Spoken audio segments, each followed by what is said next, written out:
Hey, what's up, everybody? Welcome to Catch, Hook, and Shoot. Today is Monday, September 3rd, last day of Labor Day weekend. Just finished up Starrcast and All-In weekend. Have to say it was overall an amazing and exhausting weekend, but honestly, one of the best wrestling events I have ever been to in my life. Going to be going over that in depth during this episode. First of all, I want to say hope everybody is enjoying the show as always. Hope everybody's following on social media, Facebook, Twitter, Instagram, Snapchat. Ever want to shoot me an email, it's catchhookshoot@gmail.com. And hope everybody's checking the show out on Podbean, Spotify, YouTube, iTunes, Google Play, wherever you find podcasts. If you're hearing thunder in the background, it's a stormy day here in Chicago, but nice relaxing way to end a really busy, really exhausting, but really fun weekend. I actually want to start off with some negative stuff that I've seen, just kind of get it out of the way. On Twitter yesterday, I saw some people kind of trying to downplay All-In and Starrcast both, and one person that kind of was on that bandwagon was Disco Inferno, which I think is really kind of crappy, because he was actually at Starrcast doing signings and photo ops and things like that, and people were asking, well, what was so historic about it? It's just an indie wrestling show and this and that, and of course Disco jumped in and said, All-In wasn't historic. It was just a big scale indie show which has been done before. Which when? That's my question. When has there been an indie show like this before? But he said the historic part was Starrcast, because they actually got people to pay to come and listen to podcasts and things like that. And somebody else said, why did All-In piggyback on Starrcast? Because Starrcast was all about old school and this and that. And these people, honestly, they don't get it, and they're not going to. I mean, as far as the one who said All-In was piggybacking on Starrcast, it obviously doesn't have a clue, because it was the other way around. All-In was announced first, and Starrcast was announced later and attached to All-In. And it was a huge collaborative effort between Cody Rhodes, the Young Bucks, Conrad Thompson. I mean, they did something completely unprecedented this weekend, and for these people to be downplaying it is just ignorant, is the only word I can come up with for it. Especially on Disco Inferno's part. I mean, he is a professional wrestler. He's been to the he's been in one of the larger companies. He was in WCW for a very long time, and you would think that he would understand the significance of everything that went on this weekend, and whether he said what he said just to start just to kind of create some controversy or whatever, I don't know. But people just like I said, crapping all over everything like this. They don't get it, and they're not going to. I mean, it was this was definitely a historic weekend for professional wrestling. I mean, this was the first non-WWE event in however many years to sell out a 10,000 seat arena. That is no small feat, and they were able to bring together representatives from every major wrestling company outside of WWE. You show me any other promotion or anything that's ever done that. We're talking the IWGP World Heavyweight Champion Kenny Omega was there. The Ring of Honor World Heavyweight Champion Jay Lethal was there. The Impact World Champion Austin Aries was there. Not, he wasn't at All-In, but he was at Starrcast. The representatives from Lucha Underground and PWG, and basically everything except WWE was represented there. I can't recall a time when that was ever done before, and hopefully it's done again. I really hope that they will make this a yearly event, but I know it was a huge undertaking for all of these guys. So if it is just a one-time thing, I'm very happy that I was able to be there. And it was an amazing time. I mean, at Starrcast, just the number of people I met was overwhelming. I was able to have photo ops with Scott Steiner and Animal, two of the greatest tag team wrestlers of all time. Bully Ray, member of the greatest tag team of all time, in my opinion. My wife actually got a photo op with the beautiful people. Yes, my wife went with me every day to Starrcast. She since we've been together, she has actually become a wrestling fan herself, which I'm very happy about. And she had a blast there too. Like I said, she had a photo op with the beautiful people, who are honestly awesome people, especially Angelina Love. Like I said, we were there every day of Starrcast, and every time we walked past her table, she remembered us, said hello to us, talked to us for a couple of minutes, and just a really, really cool person. Like I said, also got a photo op with Bully Ray. Of course, biggest thrill for me, I had photo ops with both the NWO, Scott Hall, Kevin Nash, and X-Pac, as well as original members of the Four Horsemen, Arn Anderson, Tully Blanchard, and J.J. Dillon. Of course, I've already posted those pictures on all my social media, so hopefully you guys have seen that.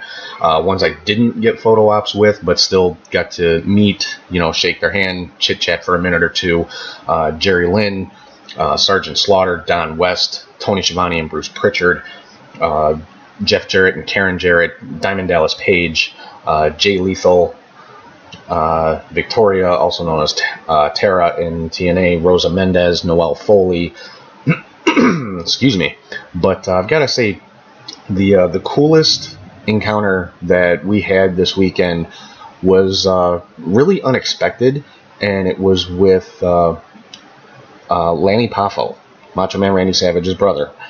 Now, my wife and I have a son.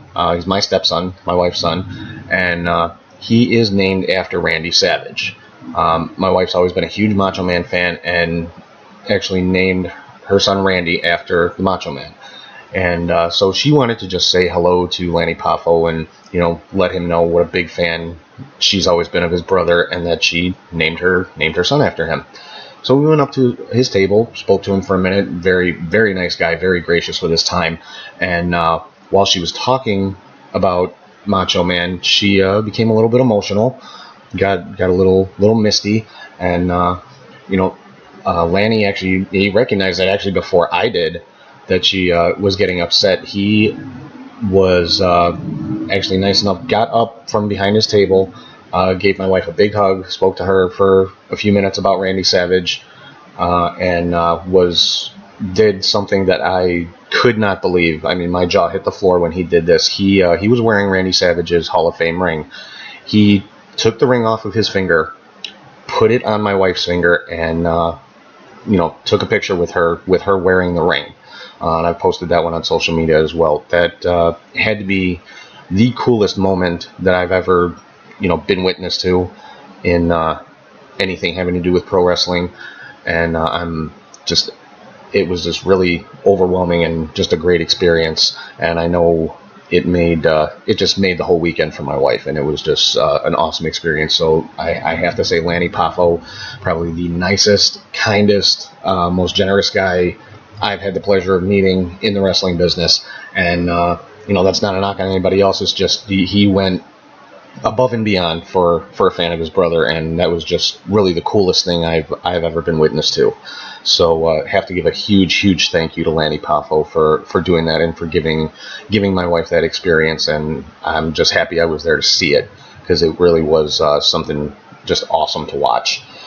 Another person I met, a gentleman named Dennis Lining, and I apologize if I'm mispronouncing that. Excuse me. He is the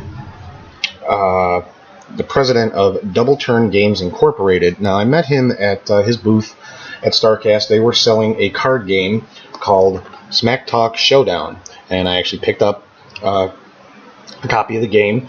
It's I haven't played it yet, but looking through the instructions and everything, it's kind of like Cards Against Humanity for wrestling nerds.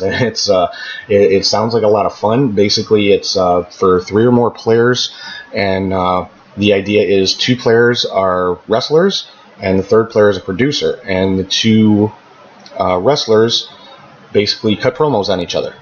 The cards basically tell you what your wrestling name is, what your Yeah, what your wrestling name is, your uh, what your angle is, what kind of match you're involved in with the other person, and then you've got cards called smack cards, which basically kind of dictate what kind of promo you're going to cut. They may give like specific instructions. You have to use a certain word or certain phrase in your promos. Just it sounds like a lot of fun. I'm actually going to get some friends of mine together on a future episode, and we're going to play it. So, but yeah, if it sounds good to you, again, it's Smack Talk Showdown, and I'm not making any money off of advertising this. I just think it sounds really cool. Definitely very, very original. It sounds like a lot of fun. Can't wait to try it out. And if you guys want to check it out, go to smacktalkshowdown.com. Check out the game, get yourself a copy, have some fun. I mean, if you like smack talking with your friends and doing, your own little makeshift wrestling promos on each other, it's definitely the game for you. So, like I said, I'll be getting some buddies together and playing a few rounds on a future episode, so hopefully you guys will check that out. But yeah, Starrcast was just was an amazing event. So many different wrestlers and podcasters and vendors and just a lot of cool stuff.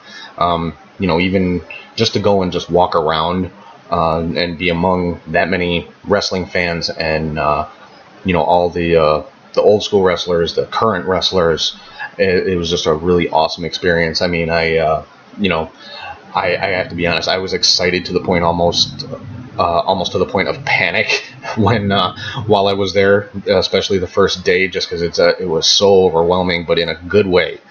And I had zero negative experiences with anything going on there. I think Conrad Thompson and his team did an awesome job pulling this off. I'm sure there's people that are going to complain about things, but when you're putting something together that has that many moving parts, there's bound to be a few hiccups here or there. Scheduling may have to change, venue may have to change as far as like where the meet and greets are going to be at. I know that happened with the meet and greets I had with the NWO and the Four Horsemen, but it was handled beautifully. Quite honestly, they had to move the Four Horsemen and NWO meet and greets to a different room in the hotel because they had to change the time for the Kenny Omega and Kota Ibushi meet and greets because of Ibushi's travel arrangements. And when they made that change, they sent out an email blast letting everybody know. I mean, everything was just handled as perfectly as it could be. So huge props to Conrad Thompson, like I said, and his whole team that put this whole thing together, because I know it could not have been easy dealing with the travel schedules and the schedules for the meet and greets and the stage shows and God knows what else. So hopefully I really hope this becomes like an annual type event. If not, though, I definitely understand why, because like I said, it could not have been easy to pull off. And I have so much respect for Conrad Thompson for pulling this all together. It was just a ridiculously good time. So moving on to All In, the show itself, the big kind of blow off to the weekend. I can honestly say it was the best wrestling show I have ever been to. And I mean, I've been to WrestleMania, I've been to pay-per-views, I've been to Raw, SmackDown, Nitro, you name it, for mainstream wrestling, I've probably been there. And of course I've been to indie shows and things like that. This blew everything out of the water, just the vibe, the feeling, like Gorilla Monsoon used to say, the electricity was so thick in the air you could cut it with a knife. I never fully understood what that meant until I got to All In. Had some amazing seats. We were in the 100 lower level, directly across from the entryway where all the wrestlers came in. And it was just a phenomenal time. The crowd was just on fire the whole time. I mean, at one point in the evening during the Cody Rhodes and Nick Aldis match, right at the beginning after they had done the intros, before they even locked up, the crowd was so loud, the floor was literally shaking. And that is not an exaggeration. The floor of the arena was shaking just from the crowd being so into it. So getting down to the card here, of course they had the first hour was on WGN America, and had 2 matches during that time. You had SoCal Uncensored, which was Frankie Kazarian and Scorpio Sky versus the Briscoes. SCU came out on top in this one. A phenomenal opening match. I mean, you can't go wrong with either one of those 2 teams. They're two of the top teams in indie wrestling right now. So, I mean, the Briscoe brothers, longtime mainstays in Ring of Honor, probably the best tag team in Ring of Honor, without a doubt. SoCal Uncensored, another phenomenal tag team, and it was just a great, all-around great tag team match. I mean, I can't say anything negative. I can't say anything negative about any of these matches. I mean, quite honestly. Then, of course, you had the over-budget Battle Royal, with the winner of which would get a shot at the Ring of Honor World Championship later in the evening. Came down to, it looked like Bully Ray, who was like a last-second entry, came out after everybody else was already down at ringside. Looked like he was the winner. He ended up being the last guy in the ring, but then a masked wrestler jumped in, who apparently had not actually been eliminated from the Battle Royal. Jumped in, super kicked him, pulled off the mask, and it turned out to be Flip Gordon, who everybody, of course, Cody and the Bucks said would not be booked at All In. Well, looks like he booked himself into the Battle Royal and ended up winning it. After he pulled the mask off, threw Bully Ray over the top, and ended up winning the over-budget Battle Royal for a shot at Jay Lethal in the Ring of Honor World Championship. It was a great, I mean, it's a Battle Royal, so, of course, the action's all over the place. It's hard to focus on just one person or, group fighting each other because, again, the action's all over the place, but it was, just a fantastic Battle Royal, and some of the participants in it just wow is all I can say. Tommy Dreamer, of course, Bully Ray, Colt Cabana, Billy Gunn, the list just goes on. I mean, there's a lot of great talent in this one. In the first match on the main card, Mad Dog Matt Cross versus MJF. Matt Cross took the victory in this one. Phenomenal match. I'm a big fan of Matt Cross. I'm most familiar with him as Son of Havoc in Lucha Underground, so this was the first time I'd actually seen him on an indie event without the mask. And obviously, I mean, same guy, phenomenal talent. Won with the Shooting Star Press. Great overall match. Next match was Christopher Daniels versus Stephen Amell, of course, from Arrow on the CW network. And I have to say, I wasn't sure what to expect from Stephen Amell. I mean, I know he's been in the ring before. Of course, he first time he wrestled was in a tag team match on SummerSlam a few years ago with Neville versus Cody Rhodes and Wade Barrett. Had a pretty good showing in that, but he was very well protected because it was a tag team match. So, and this was, I believe, I could be wrong, but I believe this was his first one-on-one match, and I think he made a pretty good showing. I mean, I heard some people sitting around me kind of, talking crap about him and things like that, but I mean, the guy's an actor, he's not a pro wrestler, but to get in there with somebody like Christopher Daniels, who's been in the business for 20 plus years, one of the all-time greats who's never been in WWE, which to me is a travesty. Let me make that very clear. But they put on a pretty good match. Christopher Daniels, of course, came out on top, which I don't think was really a surprise to anybody. But Stephen Amell had a very good showing. Hopefully, I definitely would not complain about seeing him get in the ring again. So we'll have to see how that goes down the line. Next up was a four-way women's match with Tessa Blanchard, Chelsea Green, Madison Rayne, and Britt Baker. Tessa Blanchard, of course, came out on top. I thought it was really, really cool that Tessa came out and her dad, Tully Blanchard, and her stepdad, Magnum TA, were both down at ringside with her. Didn't stay there for the duration of the match, just at the very beginning. She gave both of them a hug, that kind of thing. It was just a really, really cool moment to see these two legends come out and show support for somebody that they both call their daughter. And it was a really cool moment. Tessa Blanchard, of course, came out on top in that one. Phenomenal women's match. All four of these women left everything out in the ring, and it was it was awesome. I know I'm going to be using that word a lot when it comes to this show, but hey, that's okay, because that's exactly what it was. Next up, we had Hangman Page versus Joey Janela. Another great match. Hangman Page came out on top in this one. The big kind of pop on this one was after the match was over with. Joey Ryan actually came out from the back, and honestly, I don't even know how to describe it. It was kind of an Undertaker-esque entrance if the Undertaker was a porn star, put it that way. If you weren't there, or if you weren't watching it on pay-per-view, I definitely say try to find it on YouTube or something, because it's wow. But it was definitely a cool spot, just another fantastic match on a fantastic show. Then of course we had the and I know I skipped the match, but I'm saving that one for last. But of course, we had the Ring of Honor World Championship, Jay Lethal versus Flip Gordon. Jay Lethal came out with Lanny Poffo in his corner, came out in his Black Machismo gimmick with Macho Man Randy Savage's music. Just a really cool moment, really great tribute to the Macho Man. Jay Lethal, does probably the best Macho Man impersonation I've ever heard, and I told him that at Starrcast when I was talking to him.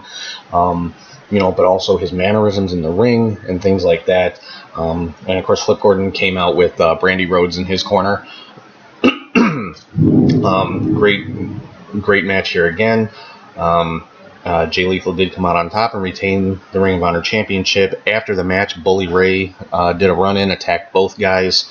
Lanny Poffo tried to get involved and help out. Ended up getting a nut shot for his trouble from Bully Ray, and then Colt Cabana came out and kind of saved the day before Bully Ray was able to put anybody through a table. And Colt Cabana, Flip Gordon, and Jay Lethal, all three did a Shield style triple power bomb on Bully Ray to end that one. Then moving on from there, we had Kenny Omega versus Pentagon Jr.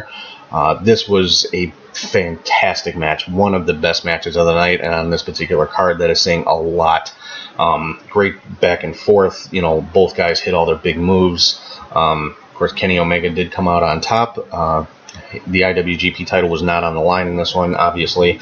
And not to overshadow the match, which it didn't, because the match was, again, just one of the best matches on the card. But at the end of the match, the lights went out. When they came back up, Pentagon Jr., or who everyone thought was Pentagon Jr., was still laying in the middle of the ring. But he jumped up and attacked Kenny Omega, hit him with a code breaker, and pulled off the mask to reveal that it was Chris Jericho. And basically Jericho challenged Kenny Omega for the Jericho Cruise coming up later this year. So that was cool. That was probably one of the biggest pops of the night, was the fact that Chris Jericho showed up at All In, especially considering Fozzy had a concert in Kansas later that same night. Apparently Jericho showed up shortly before his spot, went in, did his spot, and went directly to the airport and flew out to Kansas to make the Fozzy concert, which he made. Just crazy, the stuff that Chris Jericho is doing right now.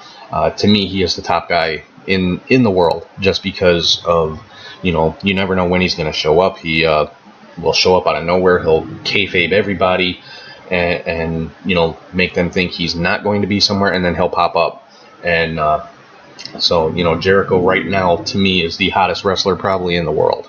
And of course, is the IWGP Intercontinental Champion. So apparently on the Jericho Cruise, we're going to have the IWGP Intercontinental Champion versus the IWGP World Champion.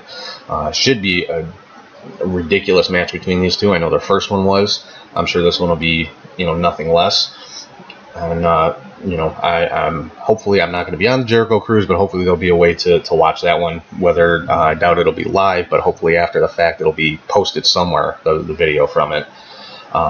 Up next was what, in my opinion, was the best match of the night. It was, at the very least, it was my favorite match of the night, which was Kazuchika Okada versus Marty Scurll. The size difference between these two guys, seeing them in the ring together, was crazy. I didn't realize there was such a difference in height. And obviously weight between Okada and Scurll. Scurll, definitely had a size disadvantage in this one, but held his own. This was a fantastic match. I know it went longer than it was supposed to. Okada did come out with the victory, but Marty Scurll, had a fantastic showing in this match against probably the top guy in New Japan. in Kazuchika Okada, and it was just this one had me pretty much on the edge of my seat the whole time. Just an amazing match. And if like I said, if you weren't there and if you didn't get to watch it on pay-per-view, you owe it to yourself to at least try to find a way to watch this one match, because that to me is kind of encompassed everything that All In was about. Was this particular match.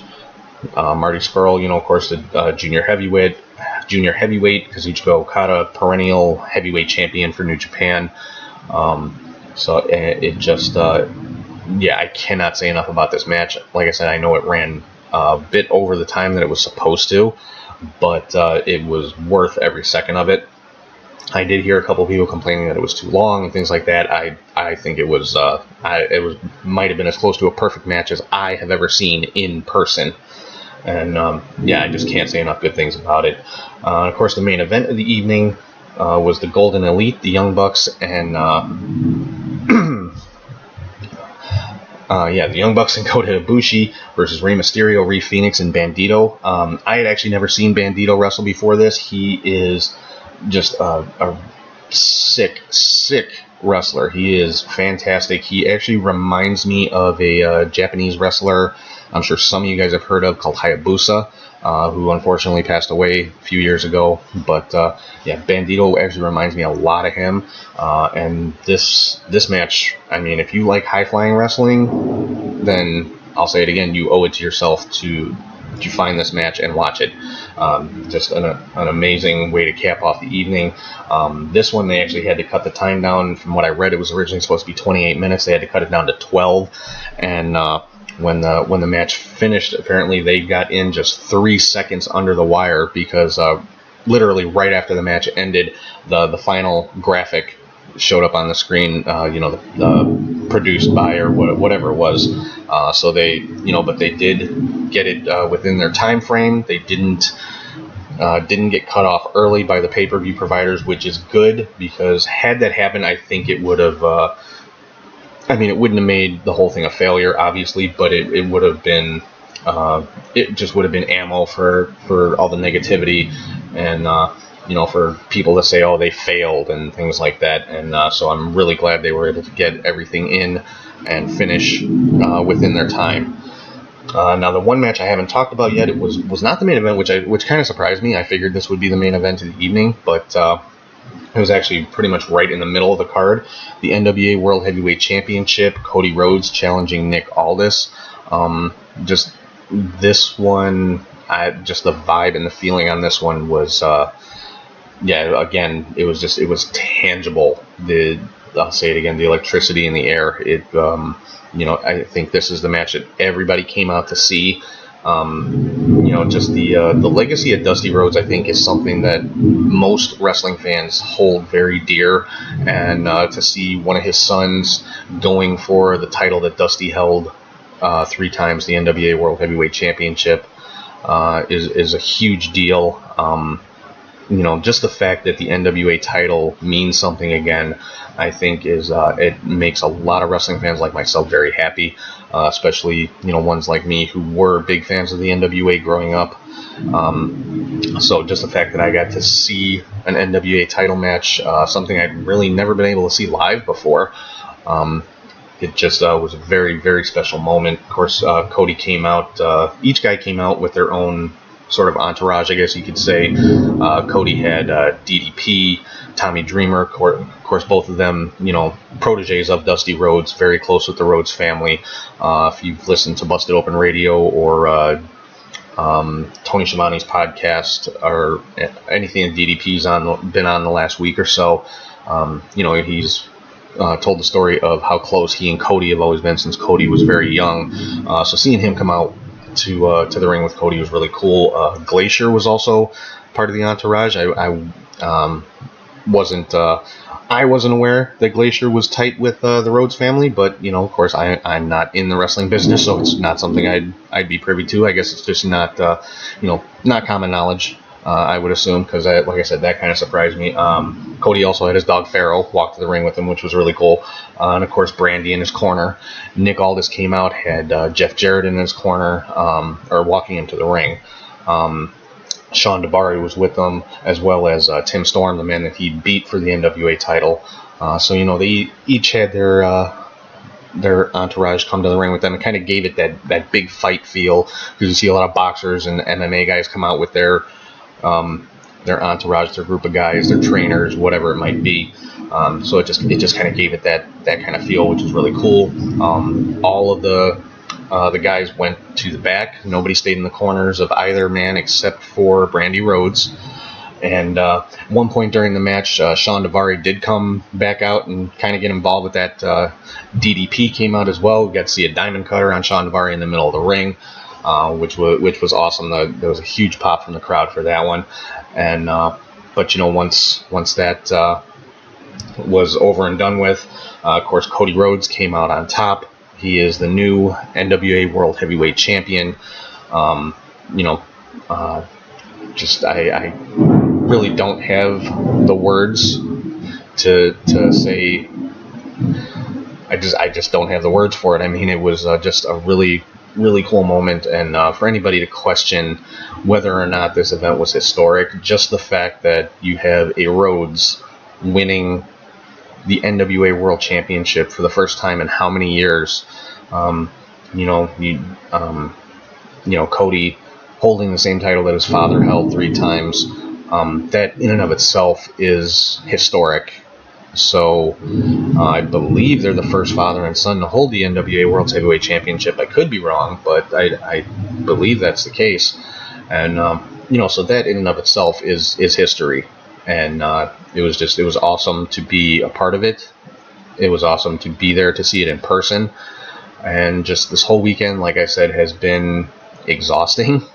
So I can only imagine how it was for all the wrestlers and everybody organizing this thing. I mean, it was exhausting for me, and I was just there as a fan and as a spectator. So I have to give so much respect to everybody who put this together. The Bullet Club, like I said, Conrad Thompson, Cody, the Young Bucks, anybody who was involved in it. It was a huge undertaking, and they pulled it off. I mean, it could not have been done any better. And I think that's probably the biggest compliment that I can give is, to me, from my point of view as a fan, the weekend was perfect. And like I said, I hope it becomes an annual event, because I think it'll just keep getting bigger and bigger.